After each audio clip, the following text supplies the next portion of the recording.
Hello audience, Astro Van Safari GM first generation van fans and automotive enthusiast audience. Whoever you are, enjoy watching, I hope. Dennis Sytsma, Dennis John Sytsma Productions, Homestead, Florida, January 20th. It's a Tuesday, 2026. And I got a late start today. It's 12:24 because I had to get organized somehow. But today we're going to talk about the maxi injector on the 1992 to 1995 CPI. And I'll try to keep this in layman's terms, but these maxi injectors I think are pretty durable. What fails are the regulators or the lines. And if this fills with gasoline, it'll leak into cylinders 3 and 5 and cause hydro lock. And I've already removed the EGR valve and I've blown out the passages. I tried to get my boroscope to work, and I couldn't get it to work. It worked last time, it was plug and play. But what fails is also this electrical connector can become intermittent. So after so many years you want to replace this, and you can fabricate it yourself if you're good at such things. I have a catalog of connectors, and I'm going to post it, or I have already posted it, to the files and media sections of the Astro Van groups that I am a member of.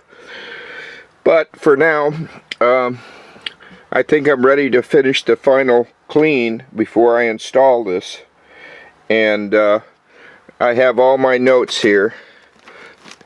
And but let me talk about the fuel injector tester, designed for 12 volts, made in China. The part number is Charlie November Bravo Juliet 620 CNBJ. And if you go online and search on that, this injector tester comes up. So to use this tester, you connect it to 12 volts and to the maxi injector, and you hit it, set the number of pulses for it. And it's, you know, if you really wanted to test this, and I don't recommend this, you'd remove the spider and feed it, use a fuel pump and feed it something non-flammable, and see if you got 90 psi with the return blocked. It should be 90 psi, and with the return unblocked it should be 55 psi if the regulator is adjusted properly. And the regulator has to be adjusted for under vacuum because it's a diaphragm device. But most often hard starting on the, and I see a lot of posts about that, is your fuel pump has failed. And here is a DHP 113 Delphi that I replaced on my 94 Astro Van because I didn't have, I had lean pop when I hit the gas.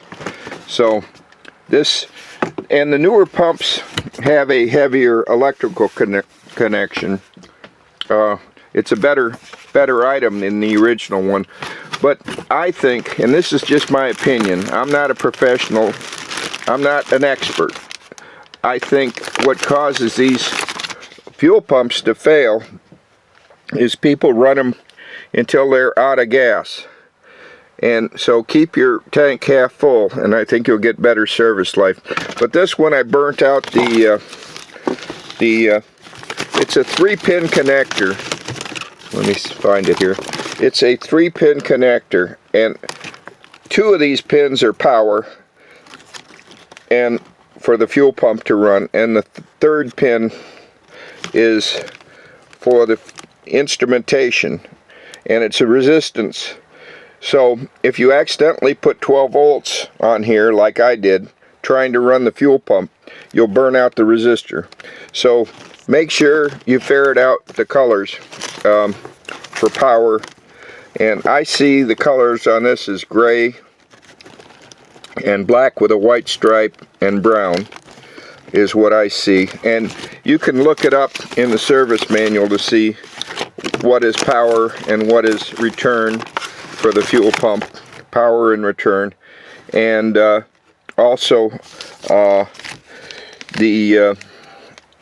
which pin is instrumentation for your fuel level. And if you burn this out, I think you can get a replacement, but the whole thing was affordable. The whole unit here, this Delphi Technologies HP 10013 or Delta Hotel Papa 10013. Better to just get the whole thing, I think, and that's what I did. And I don't know if these are available anymore, but I did this about 2 years ago because I had lean pop.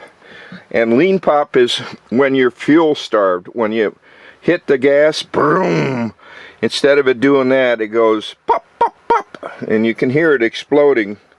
Lean pop.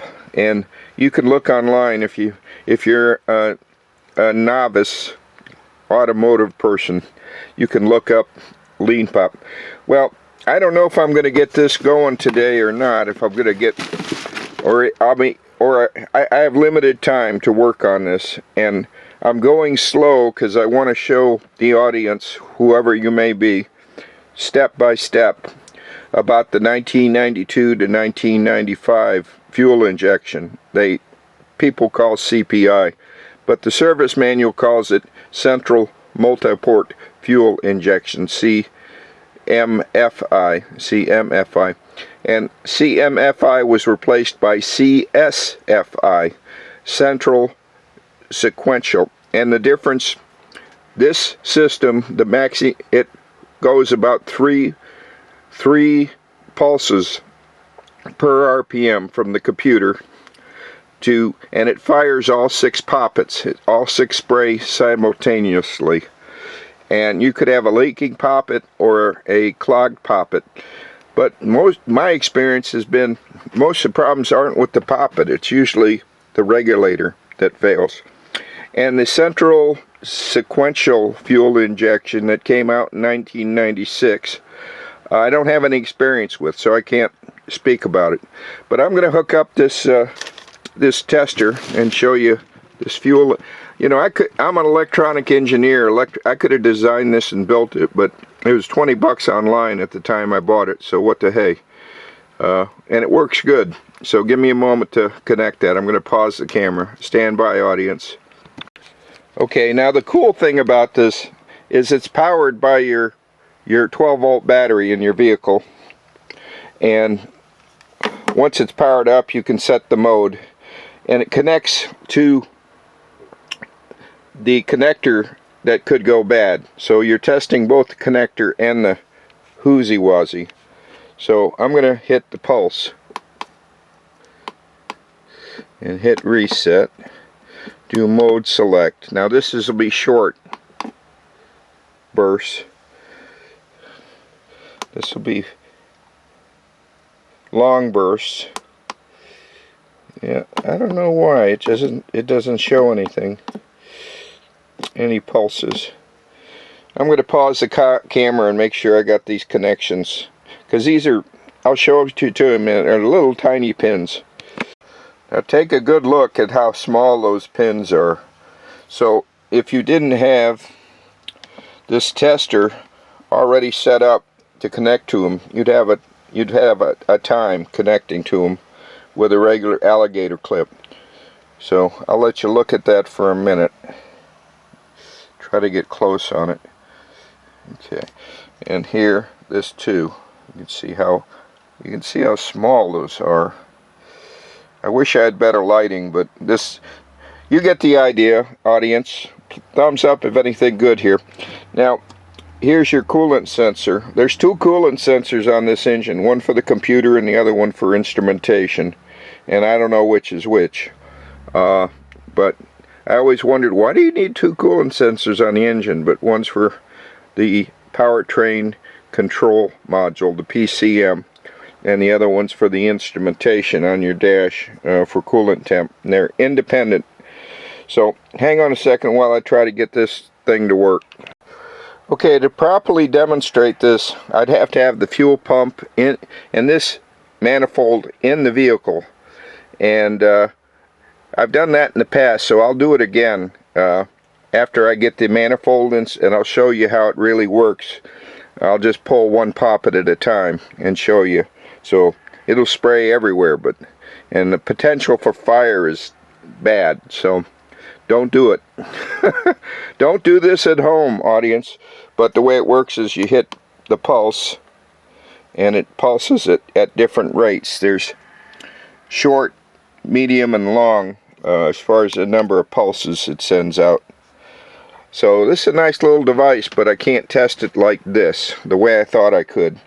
So live and learn, die and forget it all. Haha. Alright, audience, thanks for watching. I hope thumbs up if anything good. We'll get on to the next thing, which is installing this. But I want to do a little more cleanup on it before I do. And I wanted to talk about these things and all my research. That I got a late start because I was too busy organizing and cleaning. I find I can't work, eat, and sleep without stopping sometimes to go all through my parts and my references and, you know, get ready for what I'm going to do. I call it getting staged for the next stage, is what I call it.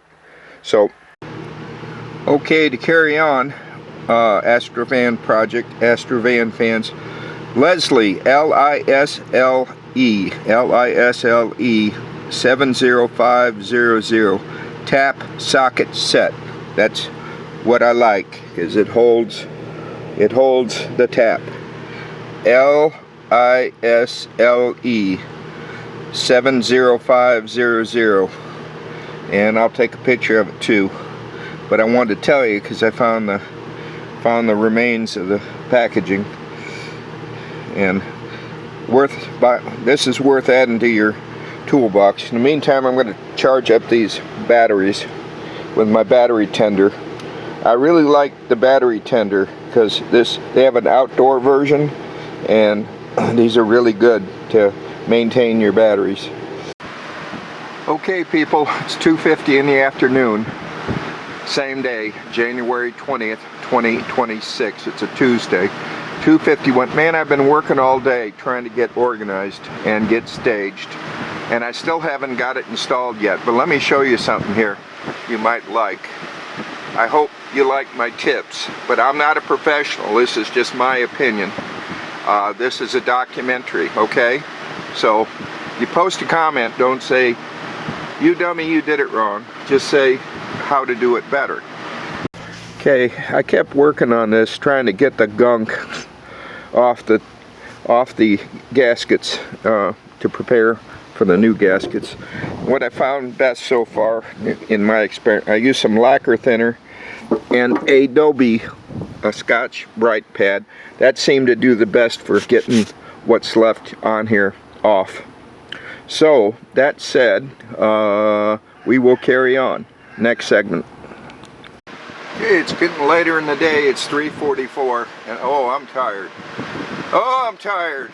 Anyway, let's talk a little bit more about this power connection, because sometimes if you don't have good fuel pressure, it's just a corroded connector. Corroded connector. And I'll crawl underneath the van in a minute. We'll talk a little bit more about this connector and figure out if you got good power coming from the vehicle going to the fuel pump. And of course you got the blah blah sheets, Delphi Technologies. Protect the pump. Yeah, okay. Make sure your tank is clean. And then we'll talk a little more about Leslie 70500. But your best friend is safety glasses. I like these. These are Milwaukee, and I got those at Harbor Freight, and I like those a lot because they don't fog up, and they give you a good eye protection from the side. Flying shrapnel could come in direct or from the side. Anyway, I'm not going to install this thing today. I am not going to, because I am just too tired. And when I'm tired, I make big mistakes. Big mistakes. So, Gonna stop while I'm ahead. And I got this all cleaned up except for a little yag here on the corner. But I don't really care that much about that. But this is a new spider and regulator and all that. And I got a few spares, because if you can't get one of these, and you're gonna have to pay $700 on eBay, dude, to find somebody that will part with one.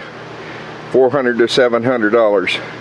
And GB remanufacturing through Rock Auto is a lot more affordable.